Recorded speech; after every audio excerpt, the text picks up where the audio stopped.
भूल गेले मोके सजनी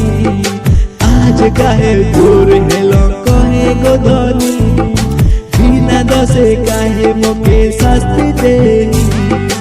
आर काकर कथा सुनी मुँह घुराही कोई के सन भूली गेले पछु काथा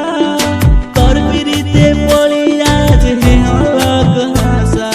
किसने बाजम कहे एसने धनी कहीं से ना छाड़ी देले साथ लो धनी बेवफा बेवफा तोई बेवफा आधा दूरे तोई मके देले रे धोखा बेवफा बेवफा तोई बेवफा आधा दूरे तोई मके देले रे धोखा।